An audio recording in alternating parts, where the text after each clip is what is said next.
এসেছি। তো কেটে আলু কেটে আর এর কেটে আমি সেদ্ধ বসিয়ে দিয়েছি। তো এটা ততক্ষণ সেদ্ধ হবে। একটু হলুদ আর লবণ দিয়ে আপনারা চাইলে একটু সেদ্ধ করেই নিতে পারেন, কারণ একটু আঠা আঠা থাকে তো। আর এখানে নিয়েছে মশলার জন্য রসুন, পেঁয়াজ আর জিরে, আর এদিকে 3টে শুকনো লঙ্কা। তো হঠাৎ রান্না করতে করতে বাইরে এসে দেখি যে দাদা 35 টাকা 100 টাকা করে যে জিনিসপত্রগুলো বেচাকেনা করেন, তো সেটাই মানে নিতে আমি এসেছিলাম। তো দেখলাম হঠাৎ করে এই টিফিন বক্সগুলো তো দেখি খুব ভালো স্টিলের আর কি। আর এখানে অনেক রকম ছিল, র্যাক ছিল, বালতি ছিল, ঝুড়ি ছিল, বাস্কেট ছিল, আরও অনেক রকম স্টিলের ছিল অনেক রকম জিনিস। তো এই দুটোই আমার পছন্দ হয়েছিল বলে আমি নিয়ে নিয়েছিলাম আর কি। তো এবারে আমি রান্নায় আবার ফিরবো। তো এখানে তেজপাতা, দারচিনি, লবঙ্গ আর এখানে দিয়েছি জিরে। তো তেলটা আমি দিয়ে দিলাম। বেশি সব কিছু মশলা দিয়ে পেস্ট করে নিয়েছি। এখানে আমি মশলাটা দিয়ে দিয়েছি। পেঁয়াজ রসুনের যে পেস্ট ছিল সেটা আমি এঁচোড়টাকে আমি এর মধ্যে দিয়ে দেবো। যেহেতু এটার মধ্যে তেলটা ছেড়ে গিয়েছে, তো এবার এঁচোড়টা এর মধ্যে দিয়ে দেবো। তো এখানে আমি বলতে ভুলে গিয়েছি, তো হলুদ আর লবণটা আমি দিয়ে দিয়েছি মশলার মধ্যে। তো এবার আমি এঁচোড়টাকে আমি সাধারণভাবে করছি।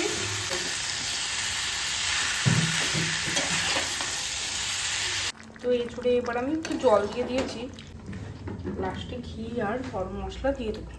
একদম গলে এসছে। জলটাকে বাড়িয়ে দিয়েছি গ্যাসের চুলার, এটা ফুটে উঠেছে। আমি এবার ঘি দেবো, গাওয়া ঘি দিও। ঘি দিয়ে দিয়েছি, গরম মশলা দিয়ে দিলাম এবার। তো আমার এঁচোড় রান্নাটা হয়ে গিয়েছে। তো দেখো এই যে এরকম হয়েছে। আজ বুধবার, তো সকাল 7টা বেজে। তো দেখো মেঘলা ওয়েদার, তো মেয়েকে স্কুলে দিতে হবে, তো রাস্তা ভিজে, রাত্রে অনেক বৃষ্টি হয়েছে।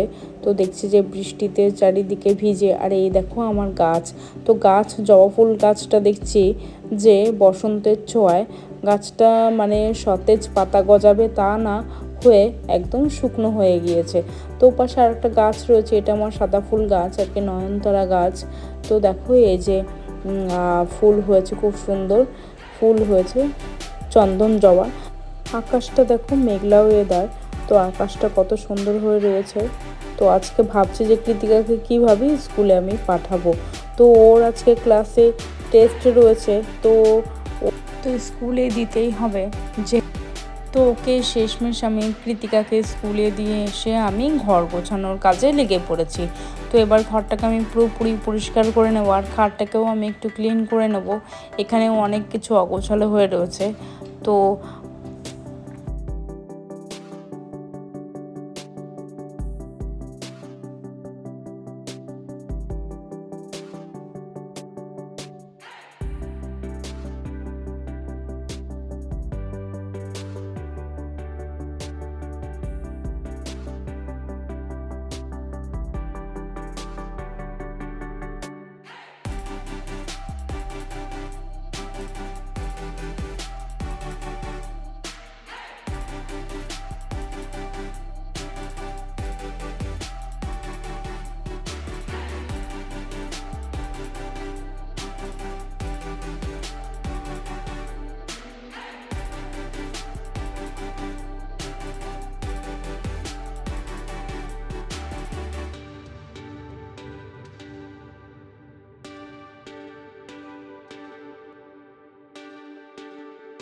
তো রান্নার মধ্যে দিয়ে আমি ঘরটাকে একটু ক্লিন করে নিলাম।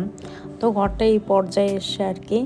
তো কতটা পেরেছি জানি না, তো যতটুকু সাধ্য আমি ততটুকুই আমার ঘর পরিষ্কার করতে পেরেছি। তো প্রত্যেক দিন তো সব কিছু শেয়ার করা সম্ভব হয় না, আর সব কিছু শেয়ার করলে ভিডিওটা অনেকটা বড় হয়ে যাবে আর কি। তো স্নান সেরে পুজো করে তো আমি একটু গরম ভাতের সাথে তো গরম ভাতের সাথে একটু গরম গরম পকোড়া কে না খেতে ভালোবাসে, তাও যদি হয় সজনে ফুলের পকোড়া। তো সজনে ফুলটাকে আমি সেদ্ধ করেই করেছিলাম, তো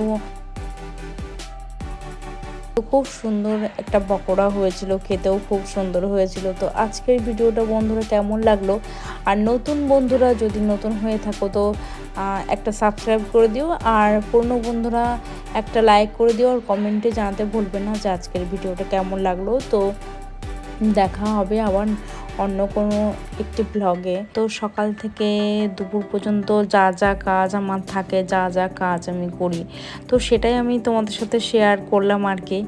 আর মর্নিং রুটিন এটাই ছিল আজকের। তো আজকের ব্লগটা কেমন লাগলো প্লিজ তোমরা জানিও বন্ধুরা, লাইক আর সাবস্ক্রাইব। তো ততক্ষণের জন্য টাটা।